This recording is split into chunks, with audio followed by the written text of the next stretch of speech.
Welcome back to the channel. So I've already gotten start to work on lay Jetta here because this is the problem.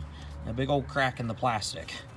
And then because of that, it cut a hole in the hose right there.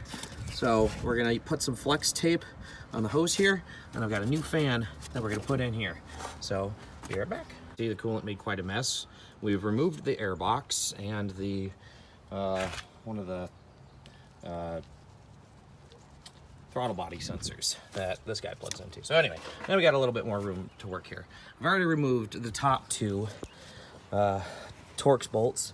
One of them goes in right here. The other one goes in the top over there. Bolt this whole assembly in. Now I need to undo the electrical connector way down there.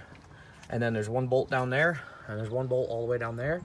And then this thing will pop right on out. Progress. So we got it out. What we had to do is we had to remove the belly pan there. And we had to jack up the vehicle because the only way to get to that last screw was right here. So I had to pull back this coolant hose, and then I could get my socket. Well, it's a Torx bit, but yeah, it's a Torx socket bit thing. Get it right there, and then the whole thing fell right on out. The electrical connector over here was a real pain in the butt. So definitely something you want to get from the underside. And I did a little damage to the radiator right here, trying to jiggle with it, but other than that, you know, not too bad for how tight of a fit this is. So here we've got the old one, and it's all cracked and wibbles, and this is a $450 part. And it's all one unit. You can't disassemble it. So it's unbelievable that, you know, that whole giant plastic part, that's the motor driver. So the motor driver isn't even separate in the engine bay. No, the motor driver's right there. So thankfully from Car Parts USA, they had this remanufactured unit for 125 bucks. And if it lasts me 100,000 miles, well, I'll be happy. So we're gonna take this. And we're just gonna whoosh, and it's in. Look at that. Took me less than an hour total. So all four bolts are back in their home. And I'm gonna go get a new hose right here. Thankfully, it looks like a really simple hose. Just clamp there, some new coolant. We'll be on our way.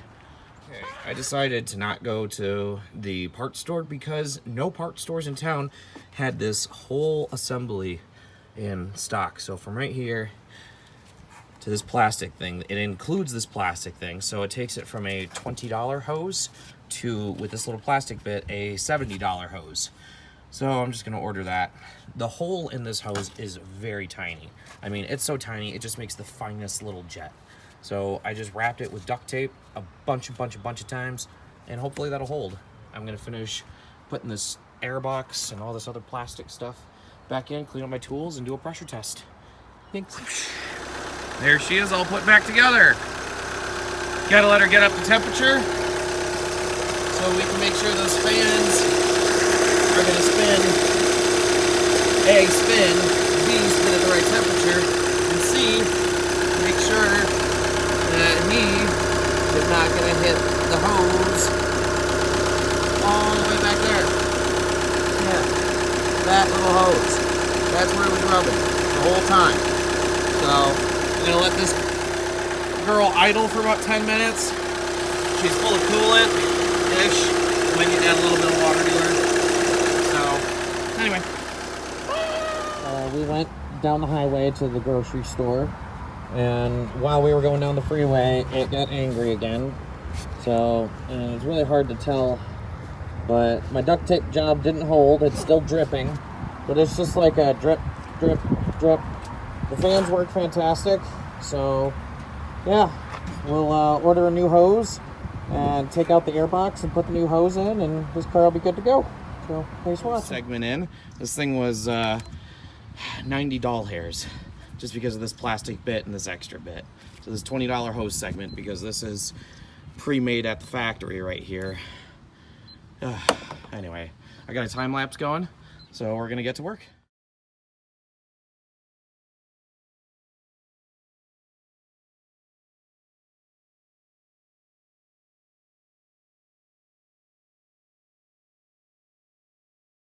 Update, we got all that stuff out, and the system's already low on coolant, so that's why there's no water coming out of here, here, or here. So it made quite a mess, but now we just need to get this bad boy out of here and put the new one on, top her up, and we'll be all done.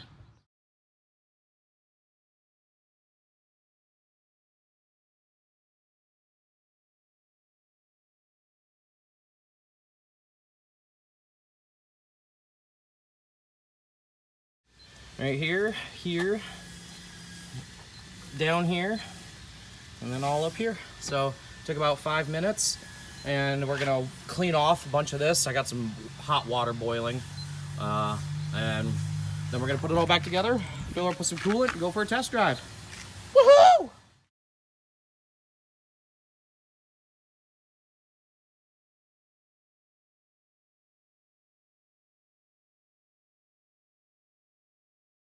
All right, we got her put all back together. We're filling her up with coolant again. It's just taking a minute for it to get pumped through the system. And we're gonna be doing a leak check, but she is all done. It took about 45 minutes, and the dealership wanted about $350. The hose was 90 bucks. 2 gallons of coolant was an extra 40 bucks. You know, so for $130 instead of 300, I think I did pretty well here. So there's my little time lapse going for that, and yeah, thanks for watching. All right, we got back from our test drive, and the new hose is working fantastic. No leaks. It's pumping heat just fine throughout the cabin. So that's why all the windows are open. It's running at a full blast heat the whole time, making sure we got plenty of flowing coolant. I poured in a little too much. It's supposed to be, you know, at that top line, but it's not gonna hurt it. So to summarize everything, this crack in this fan caused a hole in this hose, and the Volkswagen dealership wanted $1,000 to replace a fan and a hose. Fan was $150, took about 6 days to ship in. The hose was $90, that took about 2 days to ship in. About $20 in coolant and 2 hours of my time. So I charge $60 an hour, so that's $120. So we only spent $350 to repair this. Not bad. Way better than $1,000. So thanks for watching.